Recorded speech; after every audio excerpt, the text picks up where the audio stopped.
is CBS News Miami. Good afternoon, and thank you for joining us. I'm Naja Sherman, and welcome to CBS News Miami's 4 p.m. Quickcast. Let's take a look at today's top stories.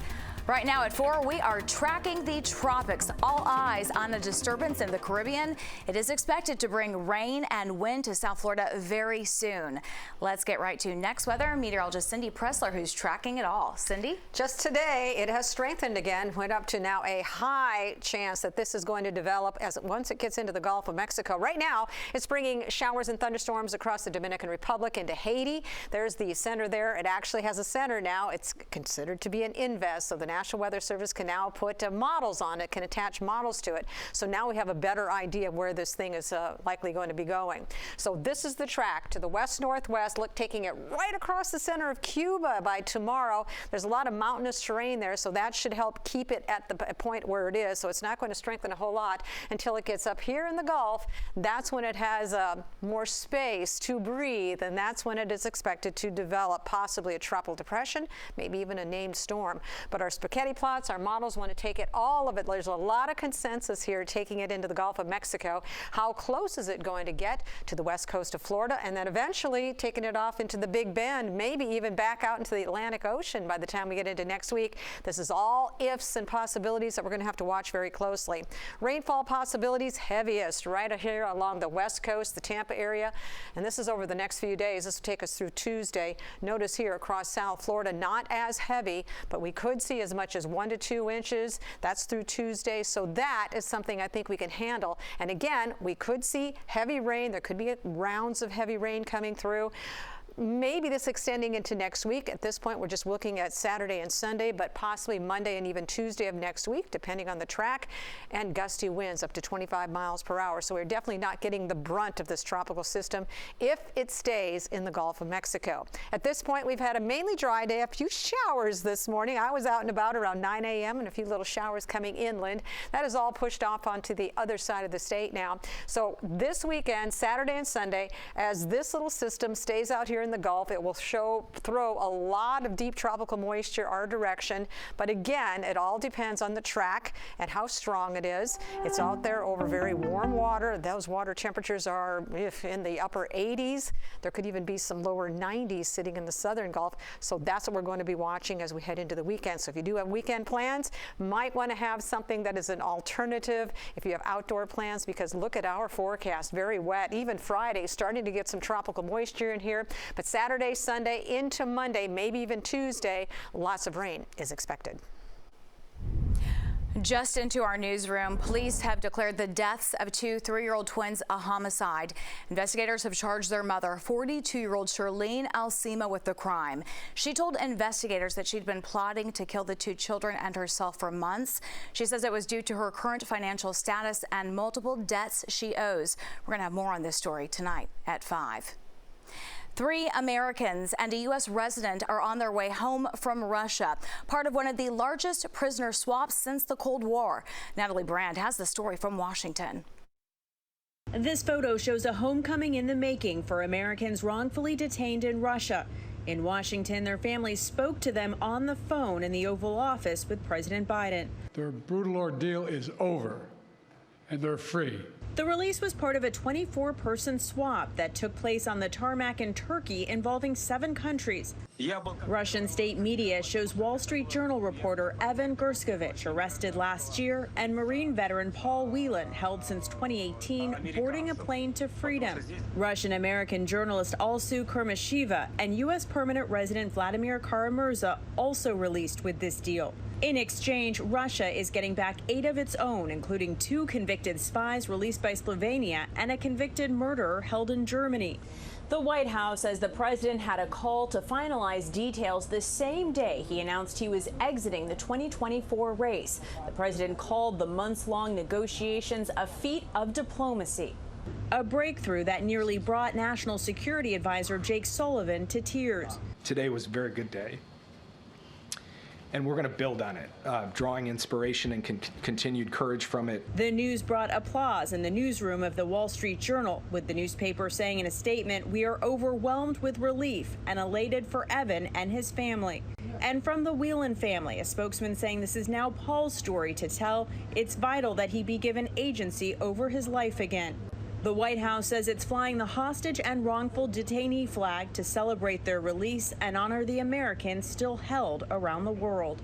Natalie Brand, CBS News, the White House. We have an update for you on a story that we first brought you as breaking news right here on this Quickcast. This afternoon, we are learning the identities of the two people arrested following a chase and multi-vehicle crash in Miami. Police closed a portion of Biscayne Boulevard for hours on Wednesday while they investigated. The Miami Police Tactical Robbery Unit joined the chase. They were after a car involved in a shooting in Palm Beach County. The chase ended when the car crashed into multiple vehicles. 3 of them were police units, including one that flipped over. Police arrested 31-year-old Ariane Rodriguez. She is facing several charges, including aggravated battery on a police officer. Jonathan Lozano was also arrested. In Sunrise, the hunt is on for a man accused of recording women while they were changing in restrooms at a mall. CBS News Miami's Peter Dinch has more on this disturbing crime. Sunrise police are asking for the public's help in what they are saying is a video voyeurism alert. They say it was 1:45 on Monday afternoon when this man was seen placing a cell phone camera over fitting room stalls, and he fled after 2 females confronted him at the H&M store at the Sawgrass Mills Mall. Shoppers who we spoke with are very concerned. You would worry about cameras from the store and stuff maybe peeking in, but you would never really think about somebody purposely putting their cell phone camera in a fitting room. It's scary. A guy walking around and putting cameras in fitting rooms, that's scary for people who use fitting rooms. Sunrise police tell us they have not identified this man, and right now they do not know if he's victimized other people before. If you can help, call them or Broward Crime Stoppers at 954-493-TIPS. We'll have much more on this story coming up at 5. In Sunrise, Peter Dench, CBS News, Miami. Now to the latest in the electoral crisis in Venezuela. Nicolas Maduro has doubled down on his request yesterday. It's for Venezuela Supreme Court to audit the results of the presidential election. But now critics say the court is too close to the regime to conduct an independent and fair review. The Biden-Kamala Harris administration removed sanctions from Venezuela. And why did they remove these sanctions? They exchanged supposed removal of sanctions for supposed free and transparent elections. What we just saw was not free and transparent. The New York Times reports that according to an analysis of voting tallies provided to them by the opposition, Maduro lost by more than 30%. Now to the latest on the campaign 2024 trail. There is growing backlash to former President Donald Trump's questioning Vice President Kamala Harris's racial identity. CBS News Miami's Bradley Blackburn has more from New York. Former President Donald Trump stoked controversy in an interview with black journalists Wednesday when he was asked whether Vice President Kamala Harris was a DEI or diversity, equity, and inclusion hire. You believe that Vice President Kamala Harris is only on the ticket because she is a black woman? She was always of Indian heritage, and she was only promoting Indian heritage. I didn't know she was black until a number of years ago when she happened to turn black, and now she wants to be known as black. Trump doubled down Thursday, posting a picture of Harris with her Indian-born mother. While Harris's mother was Indian, her father was Jamaican, and she attended Howard University, a historically black college. Kamala Harris. She dismissed the comments during a rally with a black sorority in Houston Wednesday night. It was the same old show. The divisiveness and the disrespect. Arizona Senator Mark Kelly, who is on Harris's running mate shortlist, said that Trump is running scared. I think those are the comments of a desperate, scared old man who is, over the last week especially, has been, having his butt kicked by a experienced prosecutor.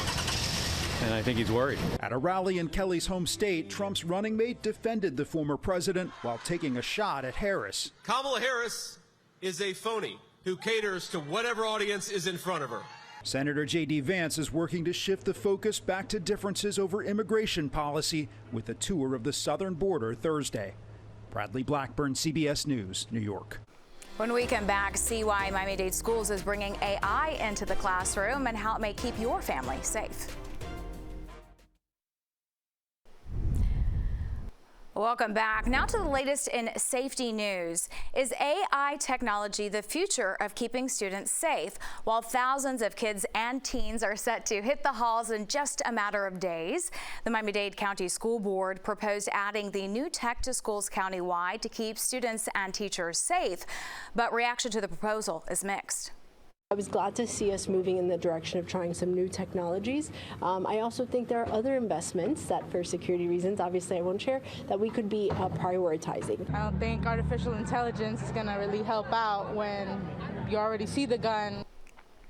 School board is expected to discuss and vote on AI gun safety tech next week.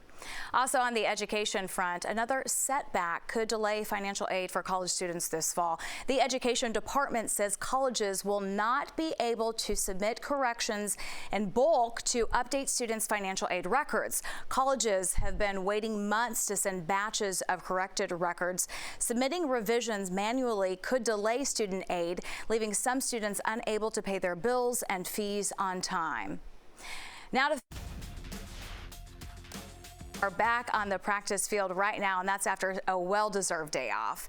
The team also added veteran wide receiver Willie Snead to the mix. Snead spent the last 2 seasons with the 49ers. This week, head coach Mike McDaniel talked about the intangibles Wednesday, praising the leadership of Tyreek Hill. So what does it look like from the field? We'll let the coach tell you. It looks passionate, is what it looks like. It looks you know, like, I think, and it also shows understanding and awareness on his part. When you have leadership from, you know, one of the best players, if not the best player in the league, it's impossible for teammates not to listen. So I think he's really enjoyed that platform, and, you know, he just really makes me proud every day. And here is a look at the practice schedule for the next 3 days. Thursday and Friday will be at the training facility with a 10:40 start time. Saturday's session moves to the stadium at 11:15. Countdown to kickoff is on. The first pre-game season is 1 week from tomorrow, Friday, August 9th at Hard Rock Stadium. The Falcons will take on the Dolphins at 7 p.m. only right here on CBS Miami. You can catch Steve Goldstein, Kim Bocamper, and Mike Cunio on the call.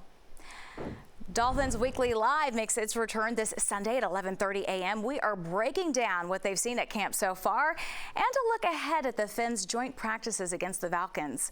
Dolphins Weekly Live is with you all season long. And if sports not your thing, no problem. You're in luck, because we hope you'll join us tonight for Miami Life. Once a week, Jim Barry features the newsmakers and the stories that are truly unique to South Florida. Join us tonight at 6:30, streaming on CBSMiami.com, Pluto TV, and the CBS Miami app, and then at 10 on TV 33. That's the CBS News Miami Quickcast. I'm Naja Sherman. Stay tuned for more news right here on CBS News Miami, and have a great day.